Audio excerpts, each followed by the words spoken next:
Audio 3 पुस्तक युग की मांग प्रतिभा परिष्कार भाग 1। लेखक पंडित श्री राम शर्मा आचार्य। प्रतिभा परिवर्धन के तथ्य और सिद्धांत। जनसाधारण के बीच प्रतिभाशाली अलग से चमकते हैं, जैसे पत्तों व कांटों के बीच फूल, तारों के बीच चंद्रमा। यह जन्मजात उपलब्धि नहीं है और न किसी का दिया हुआ वरदान। इसे भाग्यवश मिला हुआ आकस्मिक सुयोग भी नहीं कहा जा सकता। वह स्वयं उपार्जित संपदा है। इस कार्य में दूसरे भी सहायक तो हो सकते हैं, पर प्रधानता तो अपने प्रबल प्रयास की ही रहती है। धन आता है और चला जाता है। रूप यौवन भी सामयिक है। उसका संबंध चढ़ते खून से है। किशोर और तरुण ही सुंदर दिखते हैं। इसके बाद ढलान आरंभ होती है। अवयवों में कठोरता और चेहरे पर रुक्षता की हवाइयां उड़ने लगती हैं। विद्या उतनी ही स्मरण रहती है जितनी के व्यवहार में काम आती है। मित्र, सहयोगी, संबंधी, सहायकों के मन बदलते रहते हैं। आवश्यक नहीं कि उनकी घनिष्ठता सदा एक सी बनी रहे। अधिकार भी चिरस्थायी नहीं है। समर्थन घटते ही वे दूसरों के हाथों चले जाते हैं। वयोवृद्ध के उत्पादन की, परिश्रम की क्षमता घट जाती है। आयु वृद्धि के साथ साथ स्मरण शक्ति और स्फूर्ति भी जवाब देने लगती है। ऐसी दिशा में तब कोई योजना बनाता, उसे चलाना भी बस से बाहर हो जाता है। यह सब मरण के ही लक्षण है। जीवनी शक्ति का भंडार धीरे धीरे चूकता है और फिर वह अंततः जवाब दे जाता है। विकासोन्मुख शरीर चढ़ते खून और परिपक्व व्यक्तित्व वाले दिनों में ही रहता है। उसे भले ही कोई आलस्य प्रमाद में गुजारे, भले ही कोई लिप्सा लालसा की वेदी पर विसर्जित कर दे, कोई तो उन दिनों अतिवादी उद्दंडता दिखाने से भी नहीं चूकता। यह सब शक्तियों और संभावनाओं के भंडार मनुष्य जीवन के साथ खिलवाड़ करने जैसा है।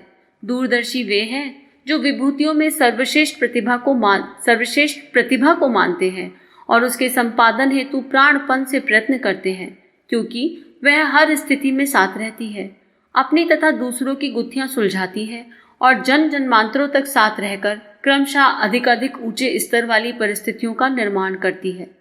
इस उपार्जन के लिए किए गए प्रयत्नों को ही हर दृष्टि से सराहा और स्वर्ण संपदा की तरह किसी भी बाजार में भुनाया जा सकता है। भौतिक प्रगति में भी उसी के चमत्कार दिखते हैं और आदर्शवादी परमार्थ अपनाने वाली महानता को भी उसी के सहारे विकसित परिष्कृत होते हुए देखा जा सकता है। प्रतिभा परिष्कार के कुछ मूलभूत सिद्धांत हैं। इन्हें उन सभी को हृदयंगम करने का प्रयत्न करना चाहिए जो समुन्नत, सुसंस्कृत एवं यशस्वी सफल जीवन जीने के लिए उत्सुक हैं। प्रथम सिद्धांत अथवा आधार है क्षमताओं का अभिवर्धन। उनके लिए निरंतर तत्परता और तन्मयता का सुनियोजन होना चाहिए। आलस्य प्रमाद से बचकर सदा जागरूक और स्फूर्तिवान बने रहना, एक एक क्षण को बहुमूल्य मानकर उन्हें सुदृश्यों में सुनियोजित रखने के लिए योजनाबद्ध आकलन, यही है वह मनस्थिति जिसे महाजागरण कहते हैं। आमतौर से लोग अर्धतंद्रा की स्थिति में जिंदगी को दर्द में जीते हैं। आमतौर से लोग अर्धतंद्रा की स्थिति में जिंदगी को दर्द की तरह जीते हैं। निर्वाह साधन पा लेने भर से उन्हें संतोष हो जाता है। वे भाव तरंगे उठती ही नहीं, जो आज की तुलना में कल को अधिक परिष्कृत बनाने के लिए लालायित रहती हो और प्रयत्नरत रहती हो। प्रतिभा के उपासक इस दलदल से उबरते हैं और अपनी निखरती क्षमताओं को बचाकर मूल्यवान पूंजी की तरह एकत्रित करते हैं। जो हस्तगत है उसका श्रेष्ठतम सदुपयोग करते हैं। यही है कल्पवृक्ष का उत्पादन एवं उसका उद्देश्यपूर्ण सदुपयोग क्रियान्वयन। दूसरा चरण है अपने व्यक्तित्व को चुंबकीय, आकर्षक एवं विश्वास स्तर का विकसित करना। यह मनुष्यता के साथ जुड़ने वाली प्राथमिक गुण है। इसके लिए अपना रहन सहन ऐसा बनाना पड़ता है जैसा जागरूक, जिम्मेदार और सज्जन संपन्नों का होना चाहिए। शरीर और मन की स्वच्छता, साथ ही शिष्टाचार का निर्वाह और वाणी में मधुरता का गहरा पुट लगाए रहना भी आवश्यक है। इसके लिए अपनी नम्रता का परिचय देना और दूसरों को सम्मान देना आवश्यक है। उसे वे ही कर पाते हैं जो दूसरों के गुण देखकर उनसे प्रेरणा ग्रहण करते हैं, साथ ही अपनी त्रुटियों को खोजते एवं उससे निष्कासन परिष्कार में लगे रहते हैं। ओछे व्यक्ति अपनी शेखी बधारते और दूसरों का दोष गिनाते रहते हैं। उसी जंजाल में उनका चिंतन एवं वर्चस्व घटता और समाप्त होता रहता है। प्रतिभावानों के होठों पर मंद मुस्कान देखी जाती है। इसी आधार पर यह जाना जाता है कि वे अपने आप में संतुष्ट और प्रसन्न हैं। दूसरे भी ऐसे ही लोगों को सहारा, ताकते और साथ देते हैं। खींचते और खिजाते रहने वालों से दूर से ही नमस्कार करने को जी करता है। जिन्हें अपना सही मूल्यांकन करना है वे इस प्रकार की भूल नहीं करते। यदि वे आदत में सम्मिलित होने लगे तो उन्हें बुहार फेंकने की मुस्तैदी दिखाते हैं। तीसरा चरण है सुव्यवस्था। अस्त व्यस्त स्थिति में ही प्रचुर साधन रहते हुए भी लोग असफल रहते हैं, उपहासास्पद बनते हैं। प्रतिभाएं क्षण क्षण में अपने कार्यों और नियोजनों की समीक्षा करती रहती हैं तथा उन्हें सही बनाने के लिए जो हेरफेर करना आवश्यक होता है उसे बिना हिचक तत्परता पूर्वक करती हैं। जड़ता, हठवादिता के शिकंजे में जकड़ने का उन्हें तनिक भी आग्रह नहीं होता। वे जानते हैं कि प्रगतिशीलों को सदा परिस्थितियों के अनुरूप रणनीति बनानी और चलते ढर्रे में आवश्यक सुधार लाने की चेष्टा करनी पड़ती है। व्यवस्था इसी प्रकार बन पड़ती है जो अपने समय का, श्रम का, साधनों का, विचारों का, परिवार परिकर का सुनियोजन कर सकता है और उन्हें सही दिशा दे सकने में समर्थ हो सकता है। उसी को इस योग्य समझा जाता है कि वह कोई बड़ी या अतिरिक्त जिम्मेदारी को वहन कर सके। किन्हीं बढ़ी चढ़ी महत्वाकांक्षाओं को सजोने से पूर्व यह प्रमाण देना पड़ता है कि वह व्यक्तित्व, परिकर एवं क्रियाकलापों में किस सीमा तक व्यवस्था बुद्धि का उपयोग किया गया और उन्हें कितना सफल समुन्नत बनाकर दिखाया गया। चौथा और अंतिम सूत्र है अग्रगमन नेतृत्व का। यह उत्साह, साहस और आत्मविश्वास का प्रतीक है। साधारण जन आत्महीनता से ग्रसित, झिझक, संकोच, अनिश्चय एवं साहसहीनता की मनःस्थिति में पाए जाते हैं। वे उचित कार्यों के लिए भी कदम उठाने का साहस नहीं कर पाते। अधिक से अधिक इतना ही सोचते हैं कि कोई बढ़े तो उसके पीछे चलने लगे। ऐसे लोग उचित निष्कर्ष निकाल लेने पर भी उस मार्ग का अवलंबन नहीं कर पाते। अपनी स्थिति को अनुपयुक्त मानते हुए भी उस परिधि में से एक कदम भी आगे नहीं रख पाते।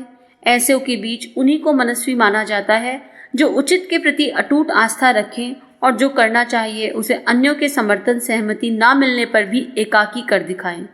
इसे दूध गर्म करते ही मलाई के तैरकर ऊपर आ जाने के समकक्ष समझा जा सकता है। प्रतिभाएं एकाकी भड़कर अपने अग्रगमन की क्षमता का प्रमाण प्रस्तुत करती हैं। फिर सर्वत्र उनकी मनस्विता का लोहा माना जाने लगता है। दूसरे लोग भी उनका अनुकरण करते हैं। उनकी जिम्मेदारियां भारी हैं। वे ऐसे ही लोगों को तलाश करते रहते हैं। प्रामाणिकता की परख होने पर सब ओर से एक से बढ़कर एक भारी भरकम जिम्मेदारियां उनके ऊपर आग्रह पूर्वक डाली जाने लगती हैं। वे उन्हें स्वीकार करते हैं और जो कार्य लिया गया है उसे सर्वांगपूर्ण ढंग से संपन्न कर दिखाते हैं। रेल का इंजन एकाकी चलता है, स्वयं दौड़ता है और अपने साथ भरे डिब्बों की लंबी श्रृंखला को घसीटते हुए निर्धारित लक्ष्य की दिशा में पटरी पर दौड़ता चला जाता है। सर्वविदित है कि डिब्बों की तुलना में इंजन को अधिक महत्व मिलता है, अधिक मूल्यांकन भी होता है और यह कुछ नहीं, साहस भरी व्यवस्था का परिचय देने वाली ऊर्जा ही है। प्रतिभाओं में यह सद्गुण उनके द्वारा स्व उपार्जित स्तर का बड़ी मात्रा में पाया जाता है। वे औरों का मुंह ताकते हुए नहीं बैठे रहते, वरन आगे बढ़कर औरों को अपने चुंबकत्व के कारण जोड़ते और साथ चलने के लिए बाधित करते हैं। सफलताओं का यही स्रोत है। यूं प्रतिभाओं का दुरुपयोग भी हो सकता है। धन का, बल का, सौंदर्य का, कौशल का, नियोजन का यदि भ्रष्ट चिंतन और दुष्ट आचरण में निरुपयोग किया जाए तो वैसा भी हो सकता है। आतंकवादी, अनाचारी, उच्छृंख, उद्धत लोग प्राय वैसा करते भी हैं। इतने पर भी यह निश्चित है कि कोई इस आधार पर ना तो स्थिर प्रगति कर सका है और ना कर सकता है और ऐसा कुछ काम नहीं कर सकता जिसे सराहा जा सके। आज नहीं तो कल परसों तक ऐसे लोग आत्मप्रताड़ना, लोक भर्त्सना से लेकर राजदंड और देवी प्रकोप का भाजन बनते ही हैं। लालच और घृणा तो भीतर बाहर से उन पर निरंतर बरसती ही रहती है। दूरदर्शी विवेकवान अपनी श्रेष्ठता को विकसित करते हैं और अपने आदर्शवादी क्रियाकलापों के आधार पर प्रामाणिक माने जाते और विश्वस्त बनते हैं। जिन्होंने उच्च स्तरीय सफलता पाई है उनका अनुकरण करते और सहयोग देते असंख्य देखे जाते हैं।